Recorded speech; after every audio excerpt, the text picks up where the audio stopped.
Ciriaco. En la década de los años 30 del siglo pasado, exigieron grupos de hombres por el gobierno, para vigilar el orden y hacer valer la ley en las regiones rurales. Estos eran llamados precisamente las defensas rurales o los rurales.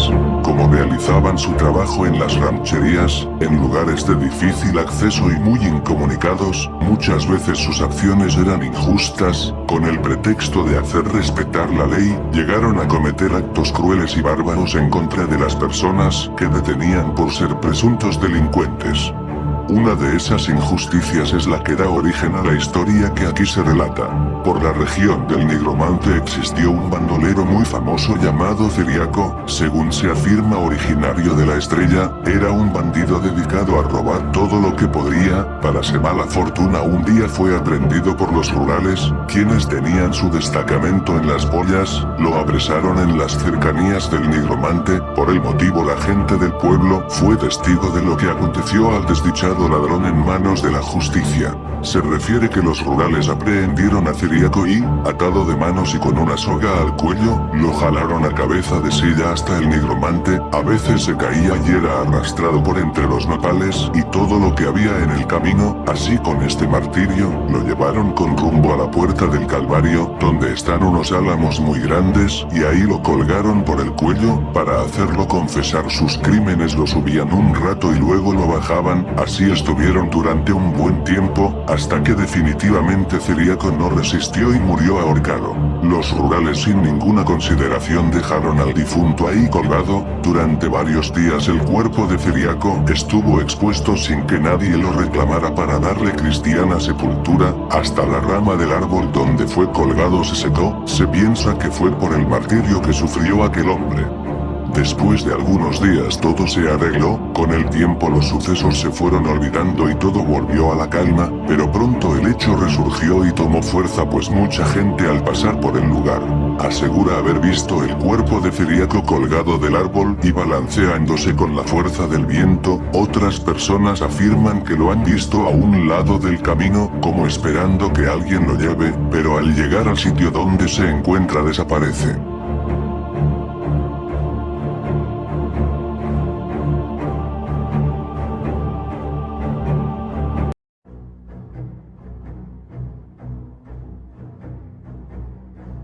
Salvados por la Virgen. Las leyendas que guarda el Nigromante son un enigma de historia, ya que en esta comunidad ha sido testigo de innumerables acontecimientos sociables, culturales, económicos y políticos, de los cuales mis abuelos y bisabuelos han sido testigos. Nigromante es conocido por la creencia de que en él habitan brujas, esto al criterio de cada persona. Es y seguirá siendo un mito, una leyenda o realidad. Una de las riquezas del Nigromante se encuentra en sus leyendas, mismas que al escucharlas nos transporta a ese lugar, a ese tiempo, a ese momento en que ocurrió dicho acontecimiento. Otra de sus riquezas es la tierra fértil de la cual se obtienen los alimentos para la localidad. El trabajo de la tierra aporta el sustento para la mayoría de las familias.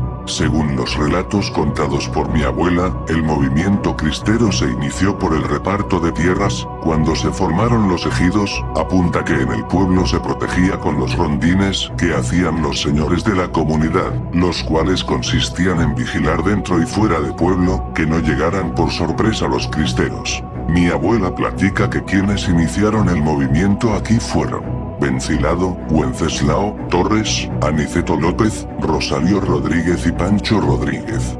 Señala que cuando el cuerno se oía los cristeros andaban cerca, y que el pueblo debía de estar alerta. También era el aviso para ensillar los caballos y estar listos para pelear por la tierra. Relatan también que en la década de los 20 del siglo pasado, los cristeros, después de matar al líder agrarista de La Palma, decidieron entrar al Nigromante por la Goleta, presa que se encuentra al sureste del pueblo. Desde ese punto los cristeros observaron en la torre mayor del templo un gran número de antorchas, lo cual le hizo creer que el pueblo estaba alerta esperándolos, pero no es así, ya que ese día no se hicieron los rondines de vigilancia y tampoco nadie se ocupó de encender las antorchas.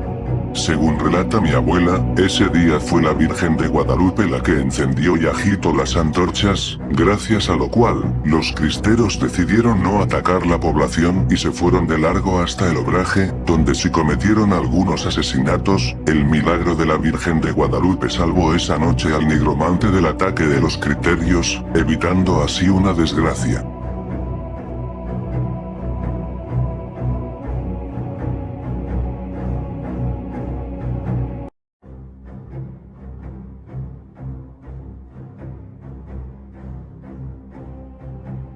La Taconera, Coahuila. Las tradiciones familiares mexicanas son estrictas. Una regla no escrita obligaba a por lo menos una de las hijas a quedarse junto a los padres en su vejez. Ese era quizá el caso de la Taconera, quien habiendo ya alcanzado una edad madura, permanecía junto a su madre, quien rondaba los 90 años, por su delicado estado de salud. Nadie recuerda el nombre de aquella dama, que según la leyenda que recorre aún las calles del centro histórico, vivió en una modesta casa de la calle del Camposanto, hoy Juárez. No tuvo nunca un prometido, pero por el día en el pueblo se murmuraba sobre lo que se escuchaba de noche. Sus tacones, bajando la calle entera hasta donde terminaba el cuadro urbano y comenzaban los establos y algunas casas de adobe detrás del Ateneo Fuente. Se decía que engalanada acudía hasta allí para visitar al hombre con quien sostenía un romance. Las calles en absoluto sosiego al caer la noche amplificaban el sonido de sus pasos. Ahí va la Taconera, solían decir las vecinas que alcanzaban a escucharla en su diario recorrido nocturno. Su madre sufría por las habladurías. Algunos vecinos estaban seguros de que su hija la descuidaba, olvidándose a veces incluso de alimentarla, por lo que le recriminaban su irresponsabilidad. Una noche, al regresar de su encuentro romántico, la joven encontró muerta a la anciana. Lo grave, sobre todo para la época, fue que la muerte la sorprendiera en absoluta soledad, sin ningún familiar a quien dar una última bendición y sin un sacerdote que diera soporte espiritual a sus últimos momentos. Y esa fue la causa de la gran culpa que pesó sobre la joven. No volvió a salir por las noches en busca de su amado. Cuentan que el arrepentimiento no la dejó vivir más y finalmente murió de pena. Meses después los vecinos del barrio volvieron a saber de ella. Muchos aseguraban ver su silueta esfumarse en el mismo recorrido que hacía para llegar a la casa de su amado. Otros afirmaban escuchar por las noches el paso marcado de sus tacones. Los testimonios abundan a lo largo de todo el camino que tantas noches siguiera la Taconera. De la calle del Camposanto al poniente, doblando en la calle del Reloj, hoy Bravo, hacia el norte por Hidalgo, hasta el campo del Ateneo. Quienes intentaban seguir el sonido de sus tacones no los alcanzaban nunca. Y aún más curiosa es la afirmación popular de que quienes caminan en sentido contrario no escuchan nada. Más de 70 años han transcurrido, pero aún hoy, vecinos de las calles Juárez y Bravo, aseguran escuchar por la madrugada el misterioso taconeo.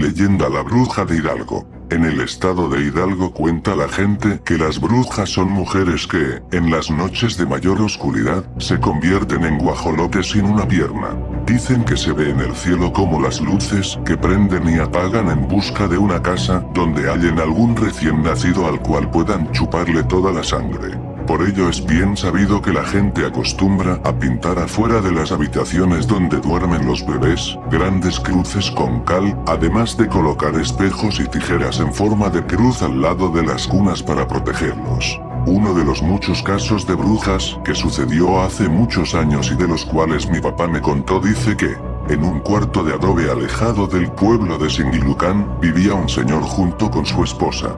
Él era conocido entre la gente por su trabajo, aunque de su esposa se corría el rumor de que era bruja, cosa que el señor ignoraba. Un día sus amigos le comentaron a él lo que la gente decía y también le dijeron que la comida que llevaba a su trabajo estaba hecha con sangre de recién nacido, por lo que, lleno de dudas, decidió tenderle a su mujer una trampa y confirmar si aquello que le habían dicho era cierto. Así que ese mismo día llegó a su casa, diciéndole a su mujer que estaba tan cansado que iría a dormir. Ella le dijo que también iría a dormir en cuanto terminara de guisar lo que comería al día siguiente en el trabajo, comida que misteriosamente siempre consistía en un pocillo con fritanga, tripa rellena con sangre cocida en alguna salsa de tomate. Ya acostado, el señor le hizo un agujero a su cobija, por donde espiaría a su esposa. Pasado un tiempo el señor comienza a observar que su esposa, como poseída por algo, cortaba de su larga cabellera negra un cabello que enudado en su pierna logra que ésta se desprenda de su cuerpo. Terminado este acto que horrorizó al señor, ella dejó la pierna junto al tlecuil, fogón, a la vez que iba transformándose en guajolote, el cual salió volando de la casa y convertido en el cielo en una luz parpadeante que se perdió en la oscuridad. Aterrado por lo sucedido, pero a la vez indignado por la traición de su mujer, el señor quemó la pierna echándola al tlecuil y decidió esperar desde su escondite. Ya cerca del amanecer la pieza se iluminó al regreso de la bruja, que traía consigo sangre de niño dentro de una tripa para cocinar la suculenta fritanga que comería su marido en el trabajo. Al convertirse el guajolote en mujer, esta comenzó a buscar con desesperación su pierna que jamás encontró. Dicen que al día siguiente, cuando ya todo el pueblo sabía la noticia, la gente unida decidió quemarla en leña verde en el centro del pueblo.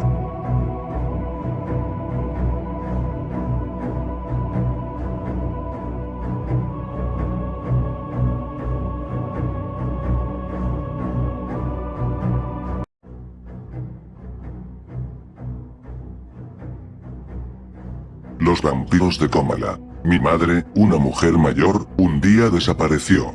Ella era totalmente independiente y gozaba de plena conciencia. Sin embargo, el día de su desaparición nadie la vio salir de su casa. Reportamos su desaparición y empezamos la búsqueda.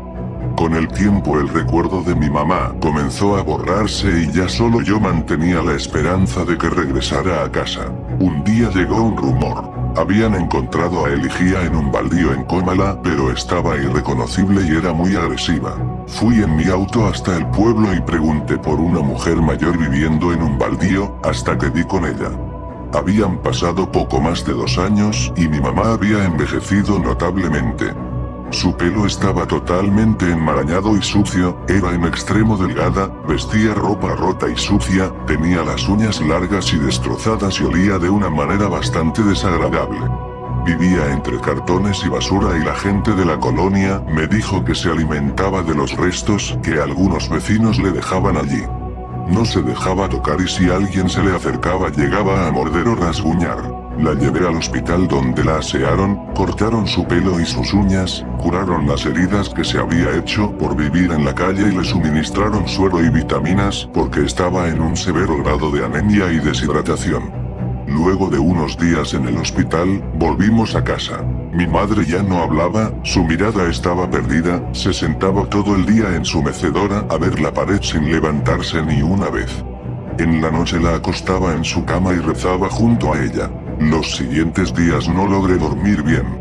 En las madrugadas sentía mucho temor y siempre me despertaba sobresaltada. Suponía que era normal, debido a la preocupación que me causaba el estado de mi madre. Una noche desperté asustada y noté que la puerta de la habitación de mi madre estaba abierta. Se había ido otra vez. La busqué por todo el pueblo y finalmente llegué al baldío en Comala, donde estaba escondida entre cartones. La situación se repitió varias veces más y cada que la encontraba estaba cada vez más debilitada y más ausente. En cualquier descuido, se escapaba de mi casa y se iba al baldío hasta que llegaba por ella. Cansada de la situación, tuve que encerrarla en su cuarto durante las noches y entonces el problema terminó. Hasta aquella noche desperté con un sobresalto, era de madrugada, escuché pasos en la azotea y corrí a la habitación de mi madre pero ya no estaba allí. La ventana estaba abierta. Había trepado por la ventana hasta la azotea. Salí al patio a buscarla y la vi de puntillas sobre el filo del techo, como si estuviera sostenida por una fuerza que la tiraba hacia arriba. Tenía los ojos en blanco y de su garganta salía un sonido parecido al ronroneo de un gato, pero mucho más intenso. Grité aterrorizada y pedí ayuda. No tardaron en llegar los vecinos, pero para ese momento mi mamá ya había salido de ese trance y estaba sentada en el techo de la casa, viéndome fijamente. Volví al baldío tiempo después, a preguntarle a los vecinos si habían visto algo raro. Nadie quiso hablar del tema, pero unos niños me dijeron que allí vivía la señora que flotaba. Que ellos habían visto como en las noches unos seres bajaban del cielo y se la comían, chupándole la fuerza.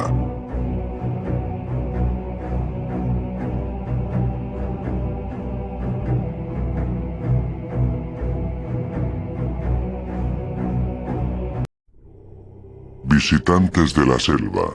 Hace unos años, viajamos mi novio y yo a Chiapas con mochila en hombro y muy poco presupuesto. Decididos a aventurarnos por completo, no contratamos los servicios de ninguna agencia o guía turístico y tampoco previmos asuntos de hospedaje, transporte o rutas. Queríamos explorar la selva y tener una experiencia muy natural. Debes saber que la selva lacandona es una de las más grandes del mundo y muchas de sus áreas aún están inexploradas, la llaman el desierto de la soledad. En la exploración descubrimos paisajes hermosos y quedamos fascinados con tanta belleza, realmente estábamos disfrutando el viaje, el problema empezó cuando cayó la noche. Totalmente a ciegas, alumbrados solo con la lámpara del celular, intentamos regresar por el mismo camino que habíamos recorrido para adentrarnos a la selva, pero no lo conseguimos. Cansados de dar vueltas y no encontrar la salida, y con el temor de que un animal nocturno nos pudiera atacar, pensamos que lo mejor sería quedarnos allí a esperar que alguien pasara o, en su defecto, amaneciera. Por suerte, pocos minutos después apareció un maya que regresaba a su casa y quien, al ver el peligro en el que nos encontrábamos, decidió guiarnos a una cabaña que se rentaba para turistas e investigadores. Seguimos al maya hasta una casita de donde salió una anciana que no hablaba español.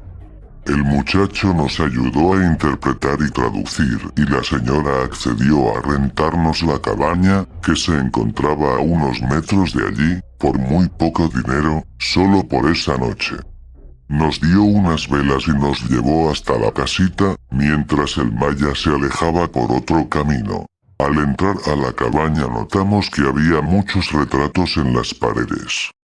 Nos pareció una excesiva decoración de cuadros con fotografías de rostros, sobre todo porque se trataba de una cabaña rústica.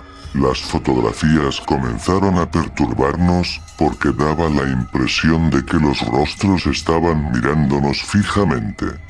Incómodos con la situación decidimos irnos a la cama y olvidarnos de los ojos que nos miraban.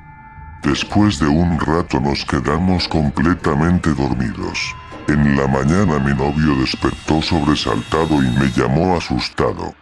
Apenas abrí los ojos, el terror me recorrió desde la punta de los pies hasta la nuca. La habitación no estaba plagada de cuadros con retratos, sino de ventanas. Una mujer de blanco en El Salto, Michoacán, cuentan que en la cascada conocida como El Salto, en ciertas noches de luna, han visto a una mujer vestida de blanco que se aparece de manera misteriosa. Dicen que es una mujer solitaria, muy hermosa, de larga cabellera color negro azabache que contrasta con lo blanco de su ropa y de su tez. Ella anda sigilosamente por la orilla del río, y más que caminar parece que levita y jamás ha dejado una huella en el lodo.